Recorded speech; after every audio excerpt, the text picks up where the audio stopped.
예, 저희가 메르스 얘기하기 좀 앞서서요. 좀 기가 막힌 사건이 하나 있었는데요. 그 얘기부터 지금 하겠습니다. 지금 이 자리에는 새누리당 의원을 지내셨죠. 이두화 변호사, 그리고 검사 출신이시죠. 김광산 변호사. 일단 두 분 먼저 모셨습니다. 어서 오십시오. 네, 안녕하세요. 일단 두 분 먼저 모셨다니까 좀 그런데. 자, 그 검사, 그러니까 고검장 출신 그 박경수 변호사 피습 얘기부터 좀 먼저 잠깐 하겠습니다. 네. 이 박경수 변호사가 흉기 피습이 됐는데 이분이 슬롯 머신의 대부라고 얘기를 하는 정덕진 씨의 변호를 맡았다가 만 걸로 알고 있거든요. 끝까지 맡은 건 아니죠? 네, 박경수 변호사의 얘기하면 중간에 맡아다 끝을에서 손을 뗐다고 그렇게 얘기하더라고요. 그런데 네. 사실 지금 현재 박경수 변호사한테 이제 유해를 가한 그 사람은 상당히 좀 거슬러 올라갑니다. 그래서 2000년대 중반부터 이제 슬롯머신에 우리가 아는 뭐 모래시계, 홍준표 지사랄지 뭐 박철원, 육공의 황태자를 구속시킨 이제 박철원 뭐 그런 그 당시 그렇게 유명했던 슬롯머신 대부라고 할 수 있는 이제 정덕진 씨하고 그다음에 이 범인인 이 씨하고 어떤 금전거래 관계 형성이 됩니다. 그래서 경기도 오산에다가 쇼핑몰을 갖다가 했어요. 쇼핑몰을 하는 중에 돈이 모자라니까 그 정덕진 씨한테 돈을 빌린 거죠. 그 와중에 돈을 갚는데 뭐 대물로 그 쇼핑몰 대물로 갚고 지금 완전 금전거래 관계 생겼거든요. 근데 그걸 갚지 않은 중에 뭐 서로 민사소송하다가 결과적으로 그 정덕진 씨가 고소를 한 거죠. 그래서 사기, 배임, 뭐 횡령 그런 명으로 고소를 했는데 이때 지금 그 이 씨 가해자인 이 씨가 그때 1심에서 징역 2년 6월을 선고받습니다. 그때 2009년도예요. 그다음에 이제 항소심에서 집행유예로 나왔거든요. 그런데 집행유예로 나온 다음에 이 가해자인 이 씨가 그 수사 과정과 재판 과정에서 어떤 증언이 잘못됐기 때문에 내가 구속되고 억울하다. 처벌받다 억울하다고 그래서 거기서 증언을 선 사람을 유증죄로 고소를 하면서 유증 교사를 정덕진 씨가 했다고 그렇게 주장을 하는 거죠. 그때 바로 정덕진 씨를 선임한 게 박경수 전 고검장이면서 변호사죠. 그래서 결과적으로 이제 무혐의가 됐는데 그 이유를 이제 본인은 그렇게 생각하는 거죠. 그 당시에 2009년도에 고검장을 그만뒀기 때문에 전관예우를 했기 때문에 그 유진 교사에 대해서 처벌하지 않은 거 아니냐. 예. 그러면 뭐 어떤 수단과 방법을 안 가리고 결국은 정덕진에 대해서 무혐의를 받았다는 것에 대해서 오히려 감정을 갖고 있는 거죠. 그래서 아마 그 이후에도 계속 찾아가서 괴롭히고 그런 게 있었던 모양입니다. 그런데 최근에 이제 그 커트칼 결국은 두 개를 그렇게 가지고 됐다라는 얘기인데 이런 일이 생긴 거죠. 사실 이 가해자 같은 경우에는 고검장 출신 변호사 선임으로 무혐의 처리됐다라는 피켓 시위도 했다라고 얘기를 하거든요. 뭐 상복을 입은 채로 글쎄요. 이렇게 이른 피켓 시위를 했다고 합니다. 그러니까 결국은 뭐냐면 전관 예우 때문에 내가 피해를 받았다 이런 생각을 하는 거죠. 예. 근데 이게 시간이 한참 지났는데 이렇게 또 그러니까 이런 일이 발생을 하네요. 근데 이런 부분과 관련해서 사실 그 검찰을 대검이나 대법원 앞에 보면 좀 어떻게 보면 좀 법조인으로서는 참 그런 면인데요. 거기 이렇게 1인 시위를 하고 있는 분들이 상당히 많습니다. 그러니까 항상 누군가는 1인 시위를 하고 있거든요. 그래서 일단은 대검이나 대법원 앞에서 이제 좀 주의를 끌어보려고 하고 아마 그리고 언론 같은 데도 접촉을 하고 노력을 했을 겁니다. 근데 이런 부분이 잘 반영이 안 되니까 그 뭐 지금 박경수 변호사 입장에서는 본인이 중간에 관여하다 이 사건을 그만뒀다고 하는데요. 또 그게 억울한 거죠. 그래서 이런 부분 잘못한 이 가해자가 다 잘못한 거죠. 그러니까 처음부터 끝까지. 그러니까 알고 잘못 알았는지 아니면 그래도 그 위증교사 혐의를 무혐의 받았던 거에 대해서는 박경수 변호사의 그 부분이 기여 부분이 크다고 생각을 한 건지 그게 오해였을 수도 있는데요. 그래서 사무실 앞에서 오래 기다리고 있었다는 거 아닙니까? 아주 늦은 시간에 이런 범행이 벌어졌고요. 9시인가 그랬고요. 그리고 사실 변호사들이 그렇게 이분 정도면 그렇게 늦게까지 근무하기가 쉽지 않을 텐데 그리고 뭐 칼도 2개 준비했다는 거 아닙니까? 처음에 칼 하나 갖고 위해를 하겠다고 협박하다가 뭐 설득을 하니까 내려놓고 있다가 이제 뭐 이 칼을 다시 돌려달라는 과정에 주머니에 있던 커터칼을 꺼내서 이렇게 위해를 가했다는 건데요. 그러니까 이분이 사실관계를 일정 부분 오해한 게 있고 이런 거 보면 지금 가해자가 좀 약간 불안정한 상태가 아닌가 이런 생각이 들고요. 왜냐하면 경찰에 자수를 하고 경찰에서 이제 이 사건을 진술하는 과정에서 본인도 자해를 해서 같은 병원 응급실에서 뭐 치료를 받았다고 하니까요. 그래서 정신적인 면에서 혹시 좀 불안정한 면이 있는지도 아마 경찰 조사 과정에서 이 부분도 살펴볼 것 같습니다. 근데 저희가 보면 변호사한테 이렇게 위해를 가하겠다고 하시는 분들은 보면 좀 약간 그런 불안정한 면이 있으신 분들도 있거든요. 심리적인. 예. 근데 사실은 김광삼 변호사께서는 검사 출신이시고 지금 변호사 개업을 하시고 이런 그 좀 황당한 요구라든지 이런 경험을 직접 하셨거나 다른 사람 얘기를 들어보신 적 있어요? 근데 저희도 저는 이제 검사 출신이라서요. 네. 고검장 출신보다는 사람들 생각할 때 못 한다고 생각하지만 그래도 어떤 검사 출신을 선임했을 때 결과가 우리 의뢰인에게 좋게 나오면요. 아, 저건 검사 출신이기 때문에 검찰에서 봐준 것이다. 아니면 판사가 봐준 것이다. 그런 오해를 하는 경우가 상당히 많이 있습니다. 그래서 일단 어떤 사안을 들고 고소를 하게 되면요. 그럼 상대방이 어떤 변호사를 선임한 거에 대해서 굉장히 관심이 많아요. 근데 예를 들어서 법관 고위직에서 있다가 퇴임하신 분 또는 검찰 고위직에 있다가 퇴임하신 분이 선임이 되면 상당히 고소인치나 상대방은 유축되기 마련입니다. 그래서 사실 어떤 법정에서 또는 검찰 수사 단계에서 정당하게 처리했음에도 불구하고 그 결과가 본인에게 불리하게 나오면 거기에 승복하지 않는 거죠. 아, 이것은 저쪽 변호사를 너무 거물급을 썼기 때문에 아니면 현직 출신의 변호사를 썼기 때문에 내가 불이익을 받았다는 그런 피해의식이 있을 수 있는 거거든요. 근데 일반 사람들은요, 사실 법정이랄지 수사받는 경우가 일생에 평생에 한두 번 있을동 말동 하거든요. 그런데 자기한테 굉장히 중요한 거죠. 하지만 변호사나 판사나 검사 입장에서 보면 그 일상이죠. 그렇죠. 자기가 일이니까. 가지고 있는 네. 많은 사건 중에 하나거든요. 네. 그래서 말 같은 것도 굉장히 조심해야 하고 잘못하면 상처받을 수 있지 않습니까? 근데 그런 거 했는데 그런 것이 이루어지지 않았을 때 오히려 감정을 더 사는 그런 경우가 많이 있는 것 같아요. 그 의사도 마찬가지예요, 사실은. 네. 병원에 갔을 때는 진짜 급해서 가는 건데 이분은 그게 일이잖아요. 그죠? 그러니까 이게 루틴하게 돌아가는 데서 이렇게 제가 여기가 좀 아파서 왔는데요. 표현을 좀 정확하게 하셔야지. 언제부터 아팠어요? 조선시대? 고려시대? 막 이런 식으로 나오면은 이게 환자 입장에서 볼 때는 굉장히 황당하거든요. 근데 그분은 또 이제 그렇게 되니까. 근데 이거 변호사에 대한 어떤 위해 혹은 공권력에 대한 위안은 이거 좀 엄정하게 다스려야 된다는 말들이 많이 나오더라고요. 이 사람도 지금 살인 미수죠? 예, 살인 미수 혐의로 지금 지금도 나왔었는데 이 사람은 응급실에 가서 치료받고 이제 퇴원을 해서 계속 조사를 받는다고 하는데요.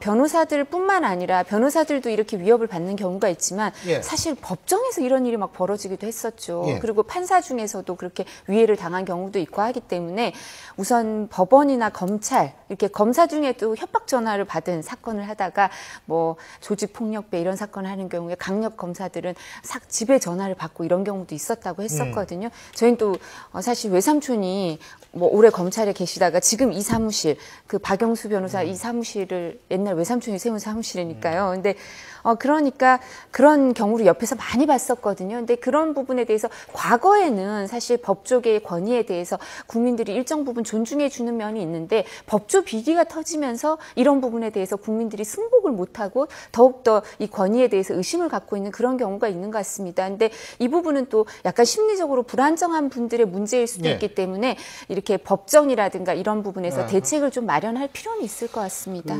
이런 사건의 특징이 보면 상당히 계획적이죠. 그래서 97년도가 아니고 그 석궁 사건 때가 몇 년도죠? 97년도인가 석궁 사건 때 사실 가해자는 교수였지 않습니까? 근데 본인의 어떤 교수 직위와 관련해서 해임을 당하니까 거기서 이제 판사가 본인에게 불이익을 처분했다고 해서 석궁을 가지고 유해를 가한 사안인데 이런 것처럼 본인들의 어떠한 정신적인 그러한 충격이 있고 피해를 봤다고 생각하기 때문에 사실 테러를 가하기 위해서는 굉장히 계획적인 범행을 하는 거죠. 하지만 법정이 됐고 또 언론이라는 테러도 굉장히 있지 않습니까? 그런데 본인 입장에서 보면 전혀 무방비한 상태로 당하기 때문에 그런 게 굉장히 위험하다고 볼 수 있고요. 또 이런 경우가 사실 법원에서도 상당히 형을 높게 선고하는 경향이 있습니다. 그거는 사실 그렇게 돼야 되는 건 아닌가라는 생각이 들어요. 자, 여러분. 노한규 전 대한의사협회장 도착하셨습니다. 안녕하십니까? 예. 오신다고 수고하셨어요. 죄송합니다. 예. 자, 오셨으니까 이제 메르스 얘기를 좀 잠깐 해야 될 것 같은데, 지금 삼성의료원이요. 네. 삼성의료원에서 이게 또 이 의료진 중에 한 분이 확진을 받은 건데 말이에요. 네. 근데 삼성의료원은 2014년 의료기관 인증평가서 감염관리 부분 최고 점수를 받았다. 이 최고 점수를 받으면 구멍이 나면 안 되는 거 아니에요?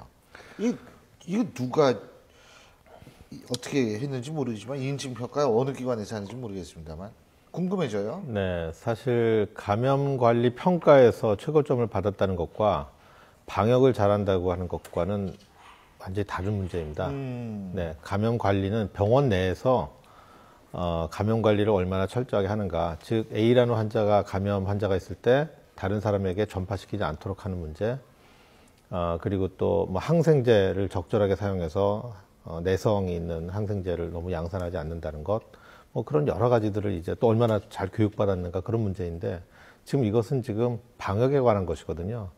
그래서 감염의 위험이 있는 사람을 발견해내고 그 위험도에 따라서 일부는 격리하고 일부는 감시하고, 예. 그런 방역 활동에 대한 것은 이제 감염 관리하고는 좀 차이가 나는 것이죠. 네.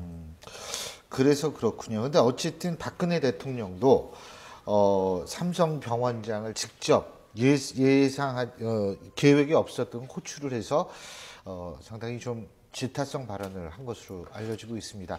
직접 영상 한번 보시죠. 잠시라도 드나들었던 그 환자나 또는 뭐 방문객이나 이런 그 동선을, 그런 영상을 확실하게 확보하는 게 굉장히 중요하다고 생각을 합니다. 다시 한번 전부 이렇게 확실하게 진단을 함으로써 이 삼성 서울병원에서의 어떤 문제가 확실하게 여기서 차단이 되면 좀 이 종식으로 가는 데에 어떤 큰 고비가 될 거라고 생각을 합니다. 적극적으로 좀 협조해서 힘써주시길 바랍니다. 메르스 사태 때문에 대통령과 국민 여러분께 큰 심려를 기대했습니다. 너무 죄송하다는 말씀드립니다. 저희가 보건당국과 긴밀하게 협조해서 최대한 노력을 다해서 하루빨리 작가를 끝내도록 최선을 다하겠습니다. 예. 대통령이 직접 바로 눈앞에서 저렇게 얘기하면 이 변호사님, 네. 질책은 맞죠? 질책이죠. 그리고 뭐 좋은 얘기로 하지 뭐 당신 왜 그래서 이럴 수는 없죠, 대통령이. 네, 대통령 예. 스타일도 그러시지 예. 않고요. 그리고 뭐 무엇보다도 오송까지 오라고 했는데요. 왜 질책이 아닐 리가 없습니다. 근데 이제 삼성으로서는 그 우리나라 민간 병원들은 조금 억울해하는 면도 있는 것 같습니다. OECD 중 이제 공공의료기관 비율이 우리가 좀 지극히 낮다고 하거든요. 기본적으로는 뭐 우리나라 민간 의료기관의 90% 이상 절대적으로 의존을 하고 있기 때문에 의료 정책에 있어서 일정 부분 잘못된 것도 있다고 하지만 예. 국민들 시선이 삼성에 대해서 부정적이고 이런 거를 지금 박 대통령께서 반영을 하신 것 같은데 그 말이 생각이 나더라고요.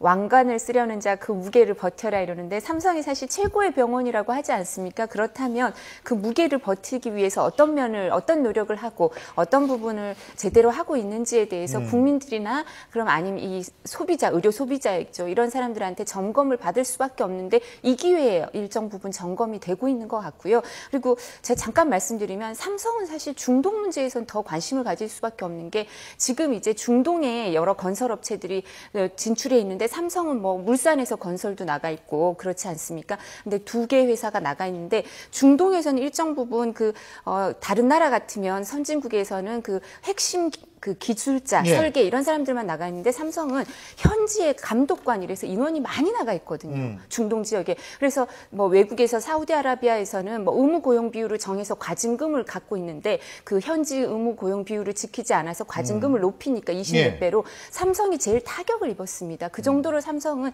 중동의 인력 수출이 많기 때문에 저 같으면 삼성 서울병원 같은데 감염내과 원장이 이제 병원장이고 이러시면 좀 더 중동 문제에 있어서 자기들 인력도 많이 많이 나가 있으니까 좀 더 관심을 기울일 만도 하지 예. 않을까 그런 생각도 해봅니다. 그런데 이제 박근혜 대통령이 어떤 삼성 서울병원에 질책이 되는 것은 물론 뭐 질책할 수 있는 거죠. 왜냐하면 삼성 서울병원이 2차 감염지로서 어떻게 보면 확진자를 가장 많이 양성한 병원이기 때문에 질책은 당연히 할 수 있다고 생각합니다. 그런데 사실 방민까지 연기했지 않습니까? 그런데 저런 질책성도 언론을 통해서 이제 보도가 되고 있는데 뭐 동대문 시장도 가고 그렇습니다만은 근본적인 대책 없이 그냥 민심 달래기에만 지금 하고 있지 않느냐 그런 여론이 좀 많이 있다고 봅니다.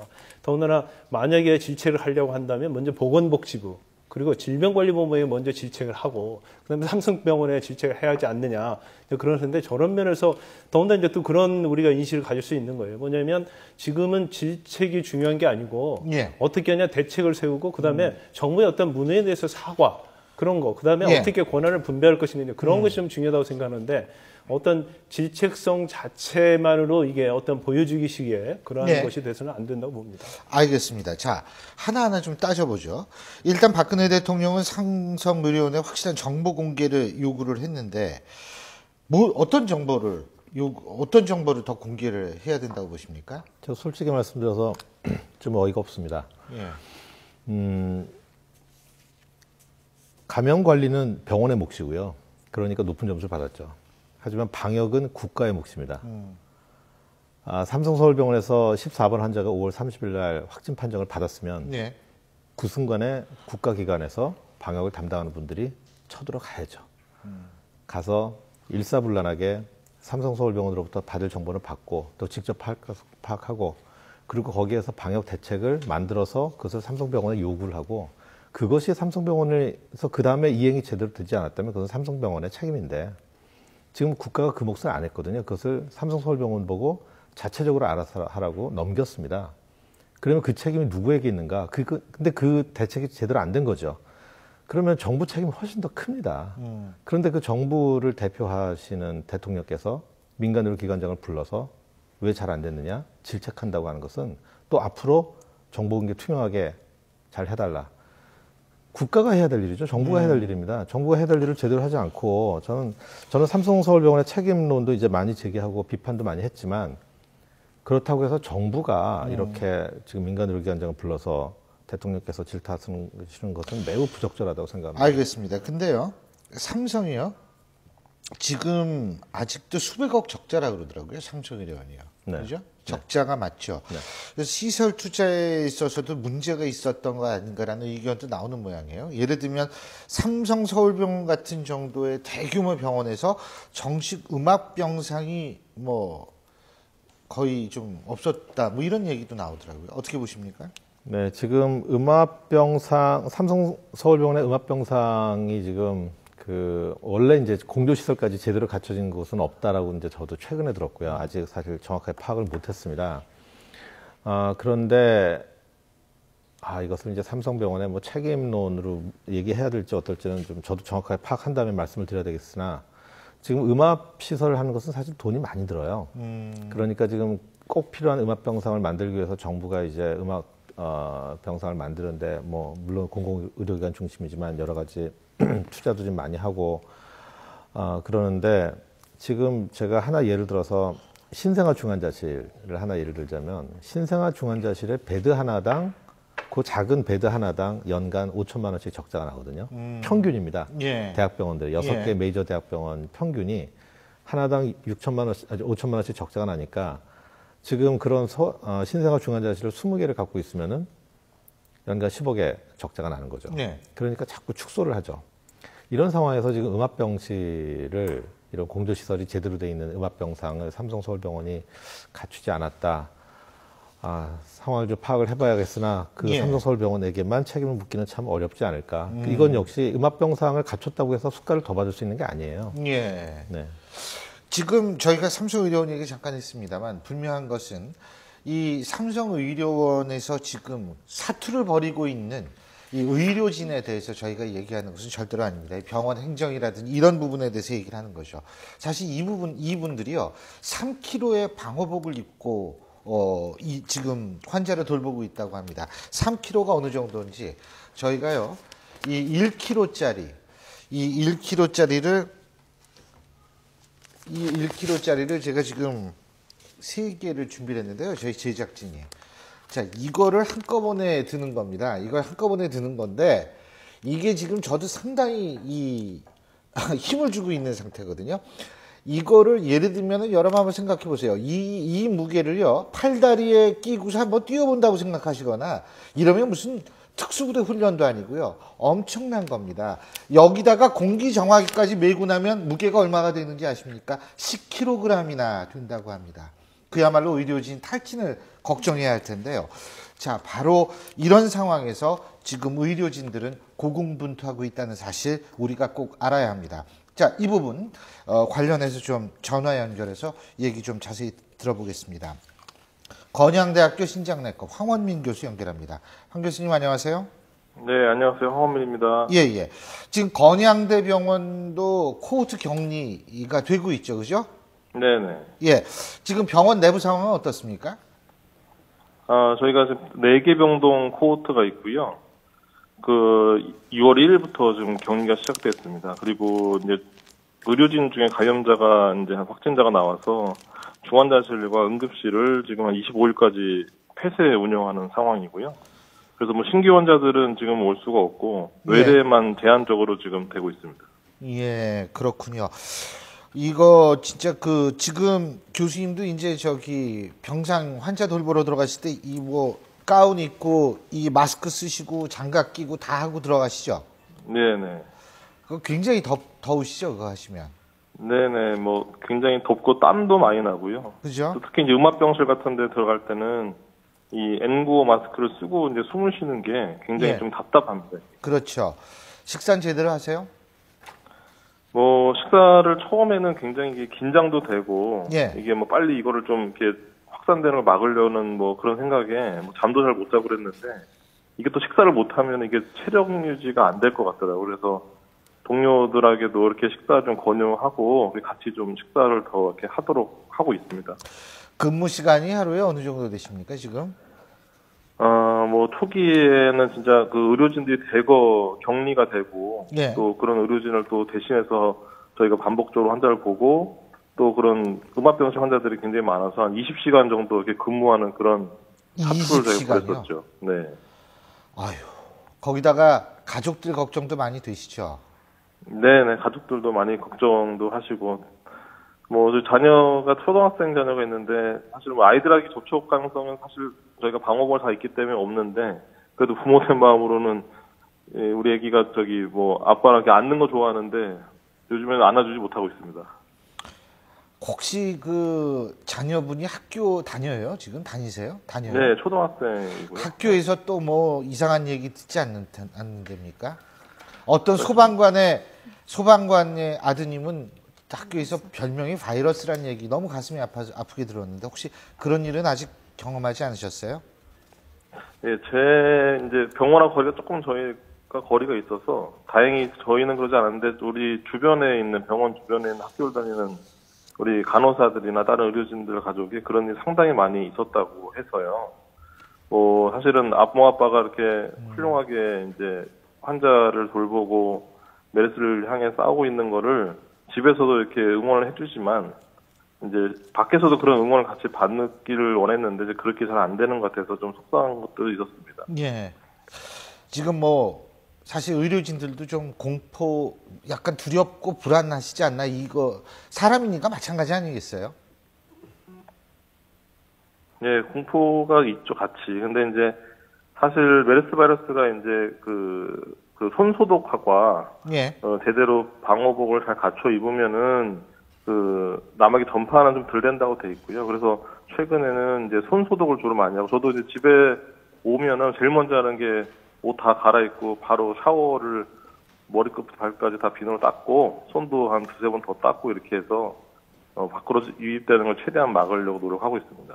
예, 잘 알겠습니다. 하지만 많은 국민들은요, 아마 대다수의 국민들은 우리 의료인들을 굉장히 자랑스럽게 생각할 겁니다.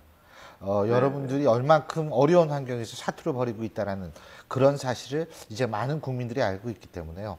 그런 것이 조금이나마 이 더운 여름에 여러분께 위로가 됐으면 하는 그런 마음을 갖습니다.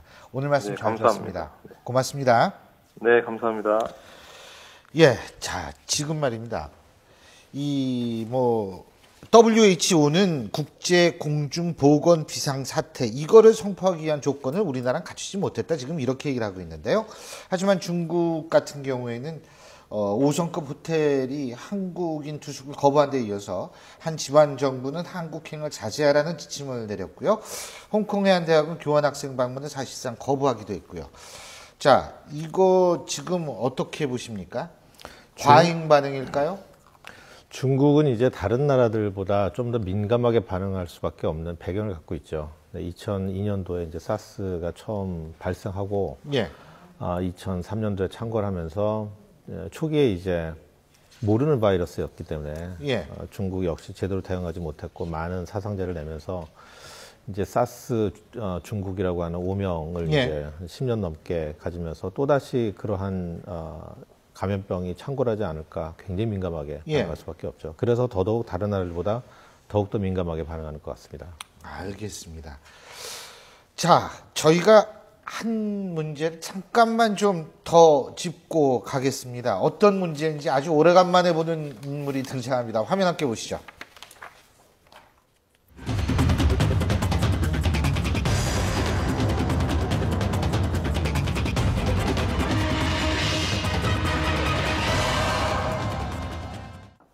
예, 누군지 다 아실 겁니다. 바로 신은미 씨가 지금 일본에서 토크 콘서트를 한다고 그러는데 억울한 종북물이 이런 얘기를 많이 하고 있는 모양입니다.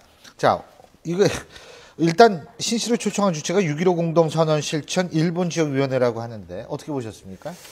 일단 일본에서 콘서트를 하는데 굉장히 한국에서는 것보다 훨씬 자유로운 것 같습니다. 본인 그 동영상을 보면 나는 종북이다로 이렇게 얘기를 하더라고요.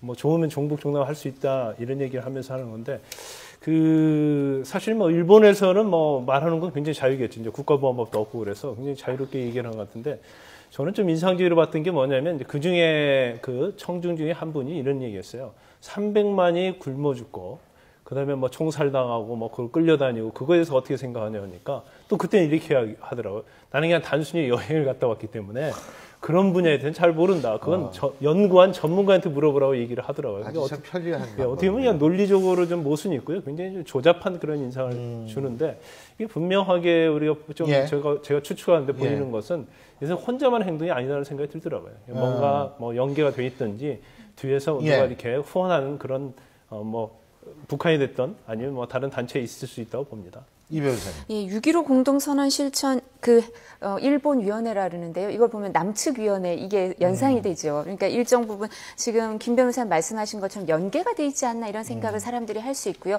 그리고 그 신은미 씨가 강제 출국 당할 때 저희 걱정했던 것 중에 하나가 어떤 거였냐면 사실 이제는 해외 동포들이 재외 동포들이 투표권을 다 갖고 있거든요. 예. 총선이 내년이고 그다음 대선인데 그러면 미국이나 일본에서 또 이런 활동을 하면서 일정 부분 그 교포들 중에 한국 사정을 잘 알고 계시겠지만 일부에게 안 좋은 영향을 악영향을 끼치지 않을까 봐 걱정하는 면도 있습니다. 그래서 아마 민단이나 이런 데서는 반대되는 또 그 강연 활동이나 이런 것도 노력하고 있다 그러는데요. 균형을 맞추기 위해서 노력을 계속할 필요가 있고 이분은 그런 면을 봐도 계속해서 활동을 하는 거는 정치적인 의도가 있는 거죠. 예. 그렇죠. 예. 이거는 사실 뭐 길게 얘기할 필요도 없는 얘기예요. 사실 좀 기가 막힌 얘기이기 때문에 오늘 세 분 말씀 여기까지 듣겠습니다. 고맙습니다. 감사합니다.